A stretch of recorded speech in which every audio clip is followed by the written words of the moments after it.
Hello, everybody, and welcome to What the Heal. My name is Maria Sellars, and I am the host, and I'm joined here today by one of my dear friends and retreat co-host, Karen Chase. So I'll tell you a little bit more about just this incredible human being. Karen holds a master's degree in mental health counseling from Rollins College in Winter Park, Florida, and became licensed as a mental health counselor in 2005. She spent the early years of her professional career working for a variety of community mental health organizations. After receiving her master's, she spent some time in private practice and almost 10 years working in hospice care, providing counseling, support, and psychoeducation to patients and families facing end of life.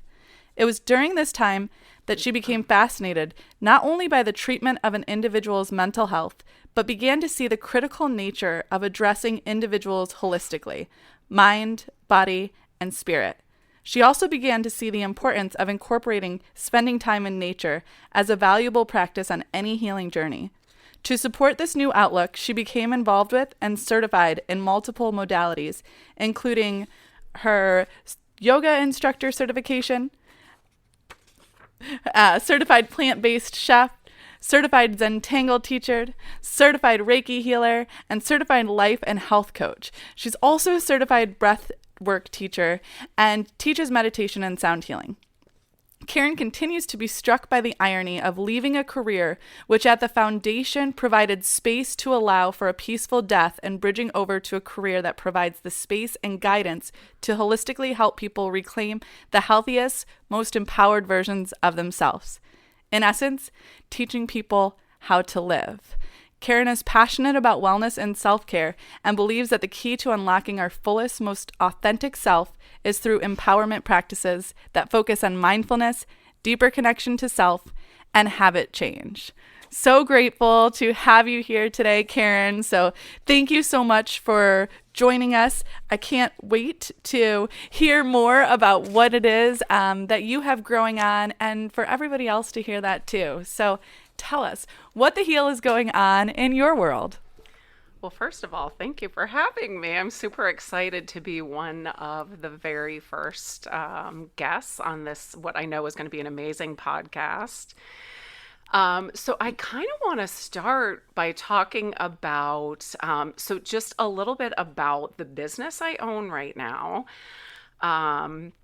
Which is actually called Human Empowerment. I do business as Uncaged and Empowered. And essentially what I'm doing through that business is hosting retreats and co-hosting retreats for women. So my passion is really working with women.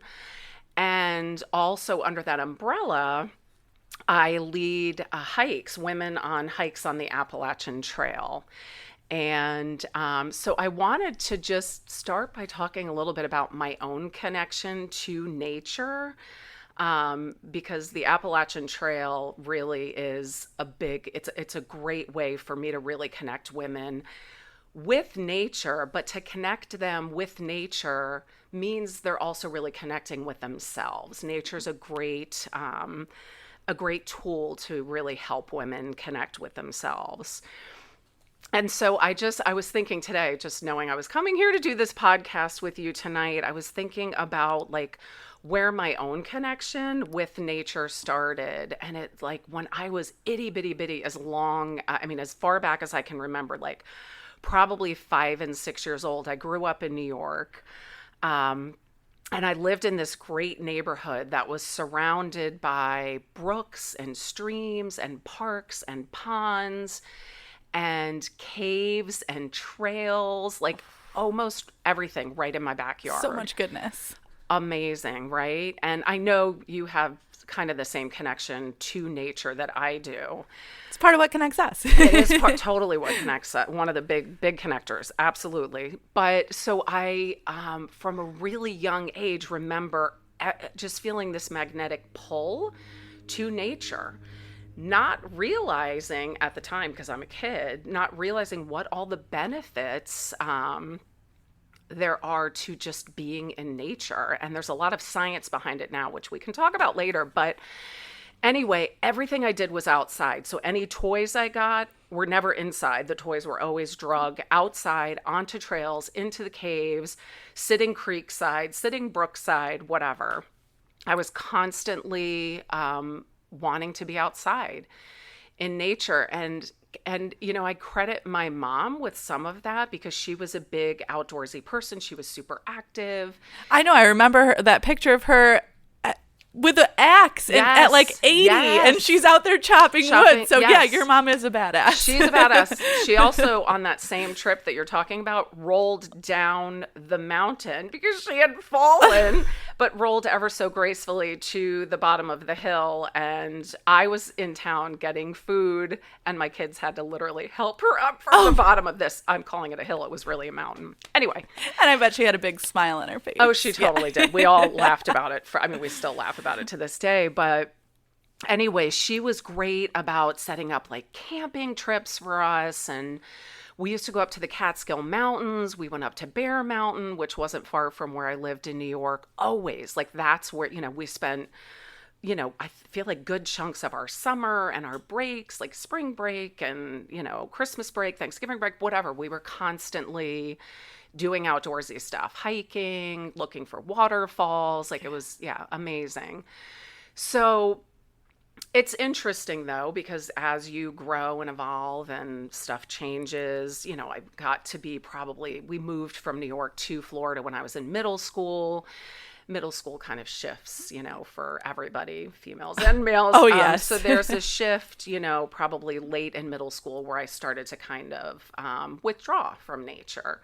So it wasn't a huge priority for me. And, like the social structure of middle school and high school became really important. I was crushing on all the boys and, getting active in different things in school, none of which really involved nature. And then that kind of continued into my 20s, even into my probably mid to late 30s. And then all of a sudden, it's like, what do we all do? We somehow like return to our roots, yes. Which for me was nature. And started traveling a bunch, my husband and I and our family, traveling up to Western North Carolina, which is actually where I accidentally discovered the Appalachian Trail, literally just driving in the car, pulling off the side of the road to a scenic overlook and seeing, the Appalachian Trail is marked with a 2-inch by 6-inch white blaze. So I saw this white blaze and I'm like, what is this? Then I see a trail. Then I see this big sign that just was like, it wasn't a neon sign. We're in the woods, but it was like this neon sign. And it spoke to you in that way. It spoke to me in that way. And it said Appalachian Trail. And I'm like, what is the Appalachian Trail? I'd never heard of it. Anyway, but it's this is all the time that I'm starting to really connect with nature. And I'm 55 now and like still obsessed with all of it. But I'm also so different. It's a different experience as an adult. My experience with nature is different because I really understand and can feel on every level, on a cellular level, on a soul level, on a brain level, all of the benefits that you reap just from being out in nature. Yeah, just from being out there and absorbing that energy and allowing nature to nurture you, because it will, if you let it. But you've got to go out there and spend the time with it. But, the healing that Mother Earth can share with us is huge. And especially when you do that with other women and have that connection with them and, see the strength that they have with them on the trail. So it's like you're getting that nurturing Mother Earth energy, and also, the way you facilitate your hikes, that connection with other women. So you come out of these hikes feeling stronger in so many different ways because of that. Yes. So it's super cool to see how that's evolved for you. And you've done one with me. So I see your eyes lighting up and you had the experience. What you're relaying now is the experience that so many women report to me during the hike, after the hike, months after the hike, a couple years after the hike. I really tried to stay somewhat connected to anybody, any of these women that have come with me that have been willing to take a big chance and, live in the backcountry for a few days and nights. Yes. And go to the bathroom outside, all of those fun things. Poop and pee in the woods, for sure. Yes. Yes. Yeah. I mean, it is. There's so much empowerment that comes through those. So Yes. I'm so glad that you're out there doing it. And that big neon Appalachian Trail sign spoke to you. Yes. Like, yeah. What has the difference been with your mental health background coming from there, and what you're doing now as you move forward in your business? Yeah, and so the mental health stuff, the background in community mental health, even working for hospice, I think really helped tee me up to the place where I am now, being a business owner, doing what I'm doing. And I did fail to mention, I'm actually going to be going back into private practice. I'm hoping sometime in April. But the mental health background really was, it's just a great foundation, because a lot of that background taught me how to really hold sacred space for people, how to hold people in a space as they show up, not attempt to make them be anything they are or aren't. People just show up as they are. It's like, come as you are. I'll meet all you there. Good. Absolutely. So, yeah, I think that was probably one of the biggest takeaways from my mental health background, is just having the ability to hold space for people. And it's really important when you're out in the woods. Totally. Sometimes in, freezing weather, below freezing weather, rain. We've been out in snow, not an overnight hike, but during some day hikes, we've had, inches, 8-10 inches of snow. So, yeah. Yeah, and there's just something about being in the elements like that and holding yourself in that way. Yeah. And, facing it, right? Because the elements are unpredictable. That's right. Just like life is. There's so much. And I feel like that connection, the hikes and the nature really helps to remind us of that, where, we think that we're running around controlling things. Yes. But we're not. That's true. And when you're out in the elements and you're faced with that, it strengthens you so much, so that as you come back to life outside of the woods, if you have to do that. That's right. Yeah. Bummer. You have to do it. You have to do it. But it does allow you, I feel like, just to come back, so much stronger in that way. I do feel like there's something that nature does to really help all of us, not just women, men, women, kids, connect with sort of our primal nature. And connect us to, like, authentically who we really are at our core. Because when you're out in the backwoods, you're maybe on your phone to take pictures. Nobody's on their phone surfing the net. Nobody's on social media. You're out there with everything you need to survive in a pack that you wear on your back. Everything you need: food, water filtration, shelter, everything.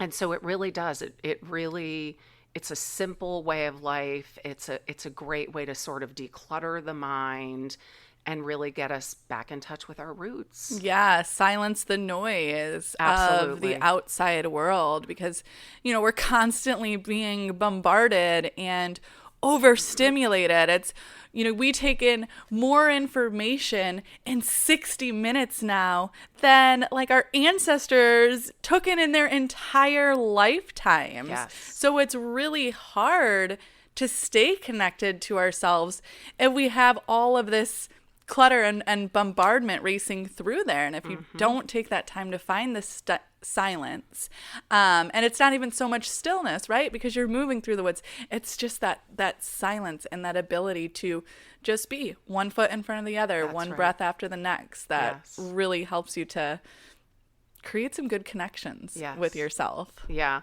And what's interesting is people have written about the benefits of nature and their own connection to nature.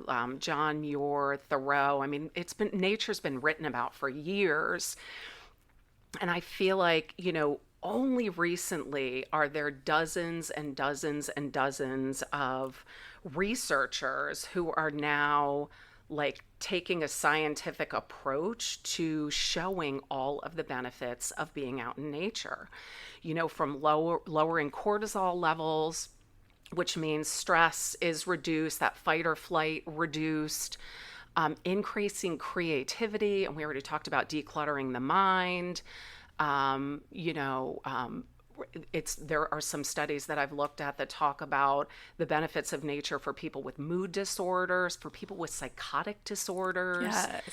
There's so much science backing the benefits of just getting outdoors as often as possible. Better yet, if you can disappear into the woods for a few days. Yes, that definitely is better yet. Well, and it's so true. You look at EMFs, right? And the sun gives off EMFs. The earth gives off EMFs, and that's electromagnetic frequencies for those of you who aren't familiar with that. But those are good ones, right? Our body needs that.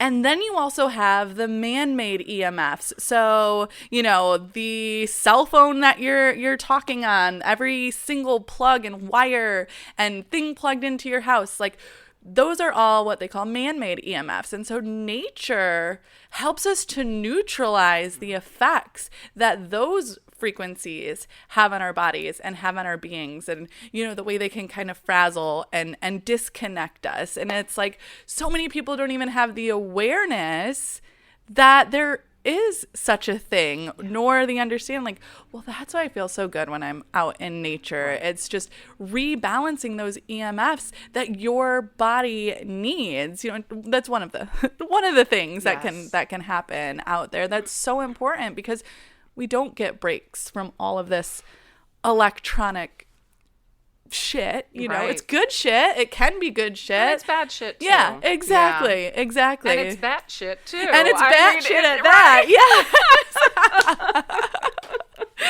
Yes, it really is. So, having this ability to go out and just be with that and to connect with that is such an incredible gift. And I see it in the women who have hiked with me, even those women, and there are plenty of them that come into these hikes super reluctant, very unsure, anxious, people who have never hiked before, never camped before.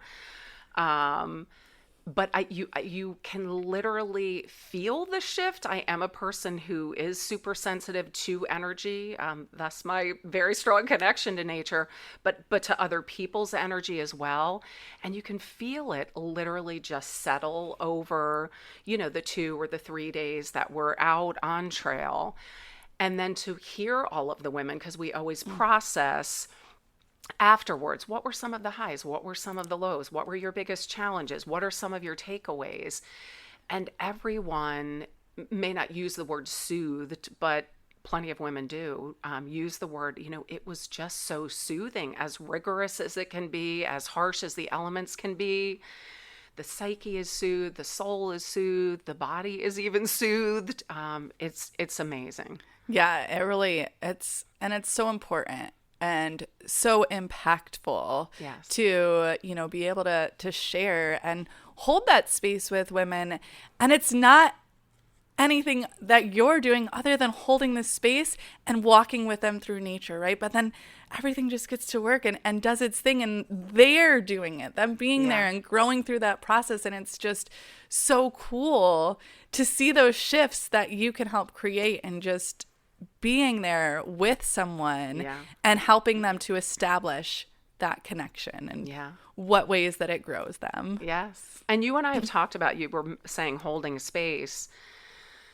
That's not an easy task. We've done retreats together. It's holding space in a different way, but the holding space is really something I feel like I've been gifted with. And it's something that it's a skill that I've constantly honed. And I was mentioning earlier, I think, all of my years spent in community mental health and working for hospice really helped me hone the skill of holding space. So I wanted to say that because it's a it's everything. Yeah. It's everything. And just letting people, again, meeting them where they are so they can show up as they are. And people are people, right? They're going to, you can't predict what anybody is like, nor can they, because it's constantly changing. So being able to help them work through, their moods and insecurities and anxieties and fears within all of that, but just being there with them so they can create that awareness. Because when we have the awareness to the things patterns that we hold in our life, yes, that's where we can change them. And that's where we can change our life. Because otherwise we're just, repeating these same patterns over and over and over again, and then saying, why isn't anything changing? We'll try to move to a different city or get in a new relationship or get a new job. Doesn't matter. The same things pop up because we have these same patterns. And so being able to hold space and to just allow people to work through those things, and it's always when we host retreats together. And, that is one of our favorite parts where we just sit there and allow people to process on their own. And actually, as they, speak the things, you see them connecting the dots themselves. Yes. And it's not like, oh, here, I need to, give you anything or put in anything. It's just like, no, I need to provide that space so that you can start to do that work and make those realizations. Yeah. And it's the great thing about the retreats that we've done together. We've done some retreats that we've hosted separately. And the hikes is it's holding space to provide a better opportunity for that sort of portal of awareness to open up for people. It's hard for it to happen in the hustle and bustle and the crazy pace that is the American culture, right? Yeah. All the demands, that society has placed on us, all these expectations we have to live up to, all these attachments for what it needs to look like, and all of that shit just, weighing heavy in our mind. And then we're so worried about everything else that we don't worry about ourselves. And then we're like, what happened here? What's going on in my life? Right. What brought you back, or I guess into, when you first started seeking out nature? Were you feeling that pull, like you were missing that connection? I'm sure. So I left my career at hospice after about 10 years, after my third child was born. I had no intention of leaving the workforce, but I had 3 kids very quickly. So by the time my daughter was born, I had 3 kids under the age of 3. And then for, years, well, they're all young. I'm literally in the throes of like making babies, having babies, trying to keep the babies alive, and that goes on for years and it's still going on. I have 3 teenagers now, so it's a whole different phase of life. But I feel like, so in the throes of those early years of raising kids, I really did sort of become very disconnected from myself. For anybody out there who's raising kids, like it's not an easy job, and it takes a lot from you as a parent, and I would absolutely do it all over again. But somehow, it's like I found myself, how many years into it, 4, 5, 6 years into it, like, oh my gosh, I don't even know who I am anymore. And it just so happened that was the time we were traveling quite a bit up to Western Carolina. And I felt that magnetic pull back to nature because it soothes the soul, it declutters, it does all the things we've already talked about. But it also was really one of the things that I think helped me get back to me, get back to the core of who I am. Yes. And I think it's so important, as a mother, because you want to pour everything into your kids, but you've got to pour into you too. Yes. And I know so many moms out there feel guilty when they are taking time for themselves, doing things for themselves. But it's so important to remember that, even with our kids, we need to make sure our cup is full too, because we can't be running on fumes. And if we're constantly pouring from our cup without allowing it to overflow, then we are running on those fumes, and then we're not showing up in the best way for ourselves or for anyone else at that point in time too. That's right. You can't, if you're so depleted yourself and the well is dry, there is nothing left to give to yourself or to anyone. And it's what you and I have seen eye to eye on for years. And then, we've started to incorporate some of what we I think both hold near and dear to our hearts, which is self-care and wellness, which are the tools to living an empowered life and an authentic life. But it's really teaching people all of the things that goes into that. You can't just be whole and constantly have a fully fueled tank if you are always being depleted, if you are always putting everyone else first. So yeah, it really speaks to that. Yeah, it's so important. And I think the work that you do and that time in nature is such a powerful way, and honestly, affordable way, right? Mm-hmm. Like going for a walk in the woods, it doesn't cost anything, but it gives you so much. Yeah. And, when you can go and join in one of these retreats and, not just be on your own in the woods, but be with other women and feel that power and connection and see, I think it helps so much because so many people just walk around thinking I'm the only one who feels this way. Yeah. And then you go out and you spend those time and you're like, oh, wait, no, it's not just me. Yeah. And that connection is huge, and it really gives you so much in moving forward, and how you'll communicate with those women, not just on the trail, but other women off of the trail too, because now you've spent that time realizing like, hey, we're all feeling this way. Yeah. So Yeah. who else is? And you can start, to walk those women to the woods eventually too. Yeah.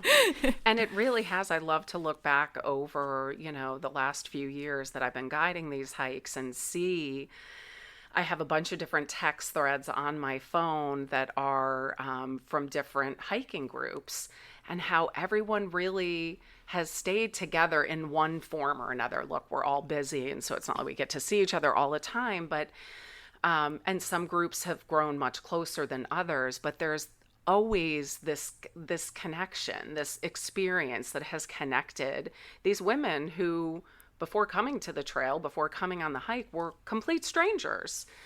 So I love to see that. It's one of my favorite things to be able to look back on, is just seeing those connections that have been maintained. Yeah, it's such powerful stuff. When you can see the way lives are changing. I mean, it just makes getting up every day so incredible, Yes. because you never know who's going to reach out to you with something that's just going to make you tear up and cry because it's so impactful, and you're like, oh my gosh, like you got this from that experience. Absolutely. It's so funny that you're saying that, because I just got a text 2 days ago in one of the threads from one of the women who has done, she's done a couple of retreats and she's done a couple of hikes with me. And this particular group, I think she's become really close with from one of the hikes that this group did together.